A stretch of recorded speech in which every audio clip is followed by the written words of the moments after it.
This issue was whatever. And I know I said Marvel had a banger week. We'll get to it. What's going on, everybody? GemMint here with today's new comic book day reviews for Wednesday, May 25th. And as always, gonna go through this week's books as spoiler-free as possible. It is also Whatnot Wednesday. We got a huge Whatnot sale starting at 2 p.m. Pacific. Not only do I have some MegaCon variants, I have some Dynamite metal covers and some ratio variants.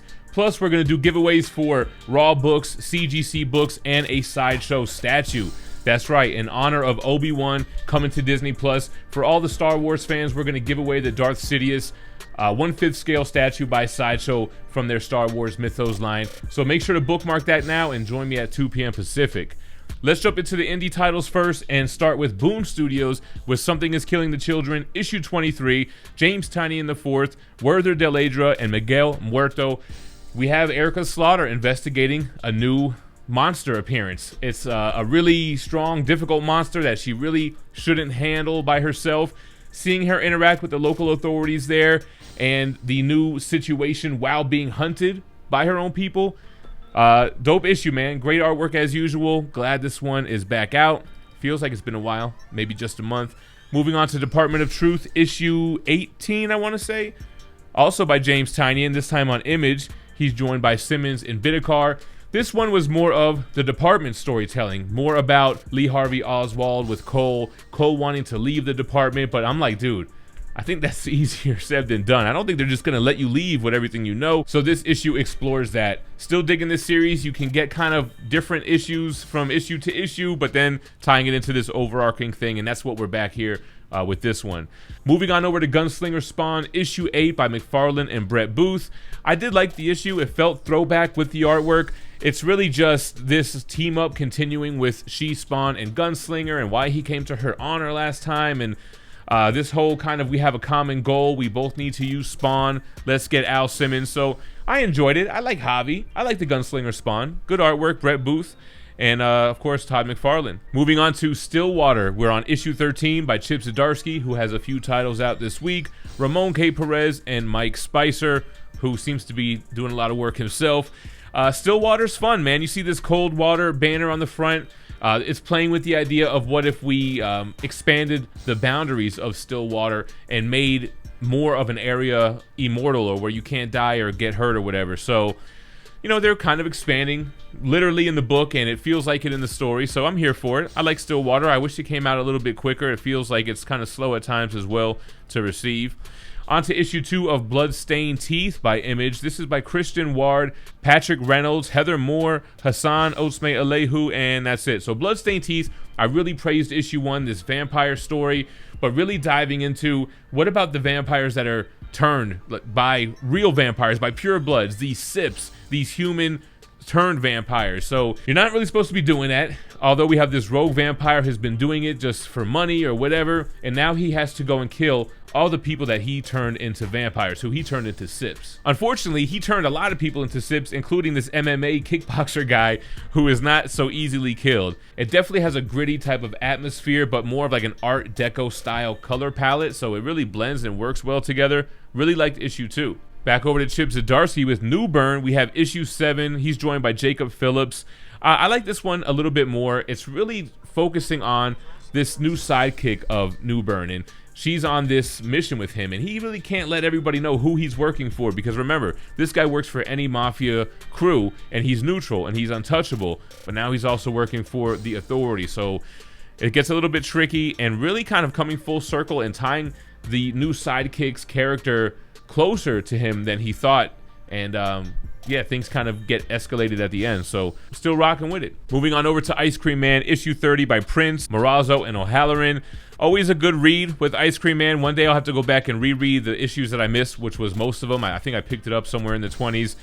This kind of scientific experiment, these two people in controlled environments and giving them acid and different dosage, and just kind of, I knew there was going to be a twist. Obviously, it's Ice Cream Man. I liked the twist. It's worth the read, man. Definitely fun. And the last one from the indies, from Image, we have Unnatural Blue Blood. This is issue 1 by Mirka and Dalfo and Bigarella. Is that how you say that? Anyway, You know, I read this. I enjoyed it. It was cute. It feels like I'm missing out on something prior I should have read. I think this is part of a bigger universe or a prior story. But it's like these animalistic characters. Something about this kid who she should be bleeding blue blood, but she bleeds red blood, and she has lost her adoptive parents. She's living with her brother. Kind of more adult themed, but cute little characters. It was interesting, man. I might check out issue 2, but yeah, definitely I'm missing something. They referenced something else at the end or what have you that I definitely didn't read. Moving on to DC, we're going to start with Batman in Detective Comics. This is issue 1060 by Tamaki, Shamus, Reyes, Mickey, and Anderson.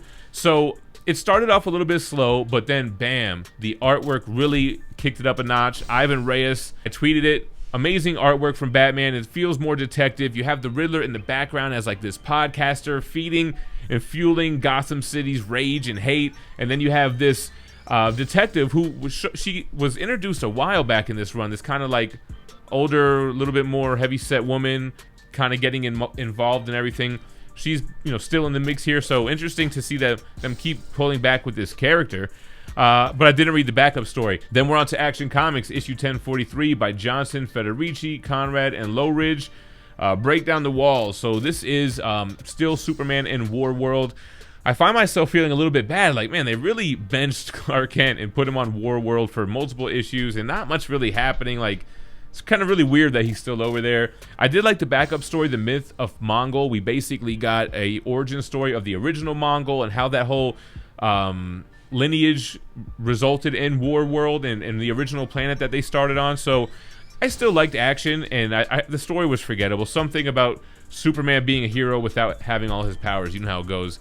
Then we have Batman Beyond the White Knight. We're on issue 3 by Sean Gordon Murphy and Dave Stewart. So I'm digging this. I like the twist of the origin for Terry McGinnis. It's not Bruce Wayne that gave him the suit. And then you have this weird love triangle with Bruce Wayne, Harley Quinn, and Jack Napier, or the Joker, who is taking it really well. I like the issue, though. I like the series. And I like Batman, his new Batman Beyond gear. The costume that you see on the cover, I dug it. Moving on over to Swamp Thing, issue 13. They should be wrapping it up at issue 16 unless they extend it and call it season 2. But Ron V. Perkins, Mike Spicer again.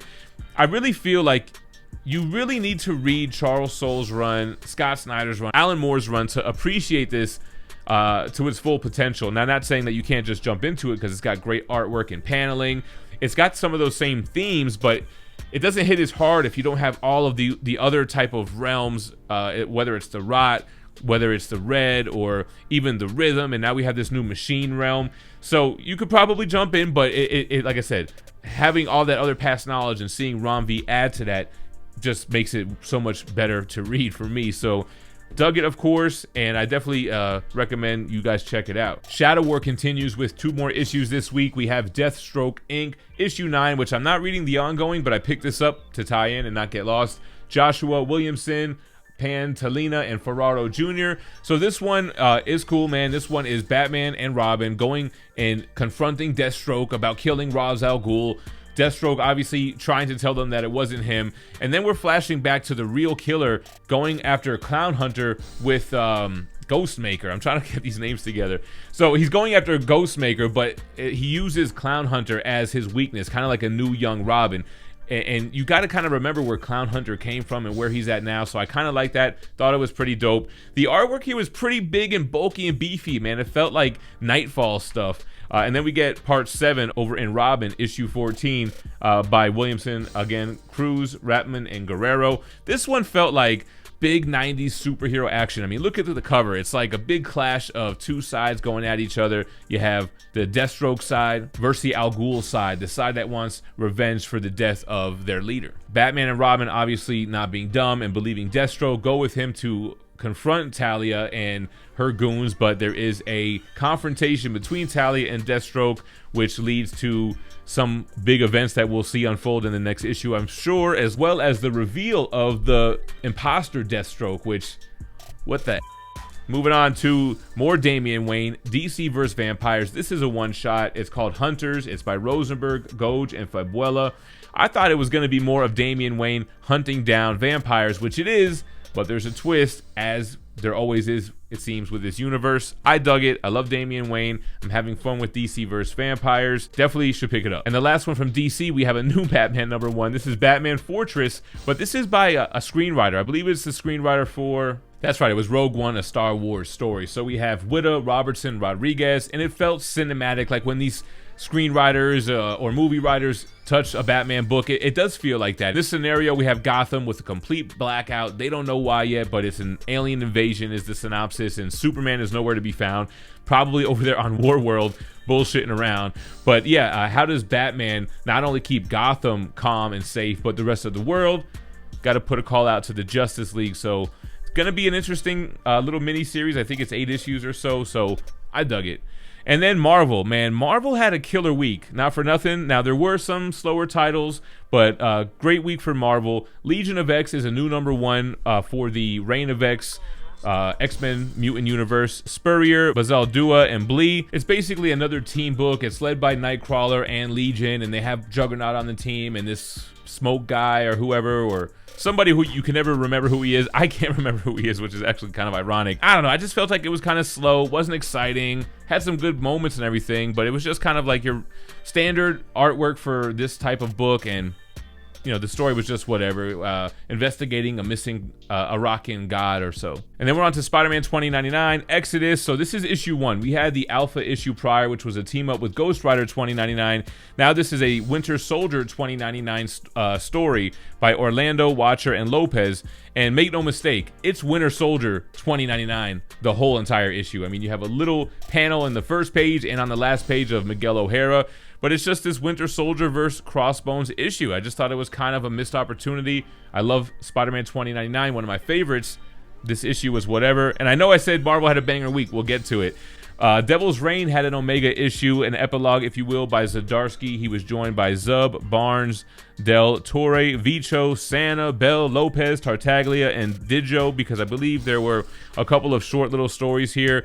The big thing here is Luke Cage is now the mayor of New York, and we're at the funeral for Matt Murdock. So that's going to tie in with his brother, Mike, and basically what's going to happen with the relationship between Kingpin's son now, the Rose, who was good friends with him, and just leading into this new, I guess, Chip Zdarsky Daredevil run, where we have Mayor Luke Cage still trying to combat the laws of the anti-vigilanteism, which is kind of going to be difficult because he is technically a vigilante. So yeah, I mean, I'm interested to see where Chip takes it. Always like to read his Daredevil, and we have 2 Daredevils now working together moving forward, so I'm here for it. Next up, we have Moon Knight issue 11 by Jed MacKay, Cappuccio, and Rosenberg. This was a great issue of Moon Knight. This is the issue for the people who were mad of how the show turned out. It was a dark Moon Knight in costume the entire time issue, and him against this enemy that tricks him into being in one place when he needs to be in another. And I love how he manages to get where he needs to be in that last panel. I'll put this big splash page up because it's not a spoiler or anything, and he's really not in this outfit the whole time, but it hits hard when you see him show up here. So I think I'm going to try to grab little pictures more often while I'm reading this stuff so I can kind of remember and recall and show you guys some cool parts of the books.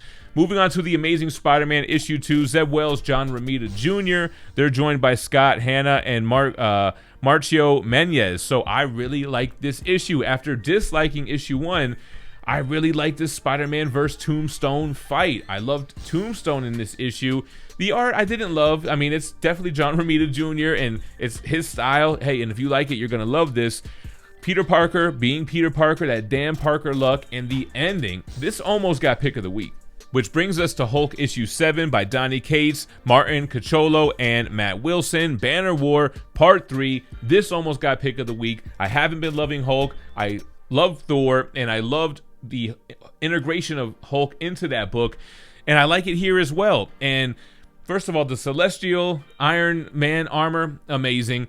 But this is what I always praise Donny Cates for. Big, epic storytelling. What if this huge thing happened? Like that happens here in the beginning and in the end. The battle, the Clash of the Titans, looks amazing. The artwork is great. It's making me appreciate the Hulk run more, and I can't wait to see where it goes, fleshing out that whole incident where Bruce Banner seemed to turn everybody around him into Hulks, and now with what happens here, what are the ramifications of that? I'm excited, man. If you can't tell, I really dug it. It almost got pick of the week, like I said, but it didn't, which means we have a book that I liked even more. But before we get into that, I do want to thank Dynamite Entertainment for sponsoring this video. They do have 4 titles coming out this week. The first one being Elvira in Horrorland issue 1. I was supposed to read this. I forgot about it. John Carter of Mars issue 2, which I did review early and gave my thoughts on it last week. Red Sonja is here with issue 9, and Sheena, Queen of the Jungle issue 6 is out. Big thank you to Dynamite for sponsoring the video, guys. Make sure to show them some love and pick up some of their titles, some of those variants. And speaking of which, I have a lot of dope metal variants for the Whatnot sale today. Anyway, enough of that. On to the pick of the week, guys. It's Punisher again, issue number 3. Jason Aaron, Saez, Azaceta, and Stewart. Now, I can understand the criticism. Like, my man DeButcha didn't really like messing with Frank Castle's origin as a child. And you know, they kind of do that again here, but I really like the kind of like Punisher's first kill kind of thing. His first punishment, if you will, or punishing. The whole stuff with the hand and his wife and the realization of, hey, where's our kids? We left them at the park. Yo, when Jason Aaron writes Punisher, that shit hits hard, man. It happened when I was reading in Max. You know, as a parent, you're reading this stuff and it just hits super hard. The artwork is amazing. Check out this panel. There were multiple painted looking type of panels like this with the hand ninjas. Awesome to see Frank Castle leading the hand. Yo, this series is dope, man. Again, controversy about the logo, whether that's due to politics or not, whether that stays or doesn't stay. This has been a great series so far. Definitely check it out.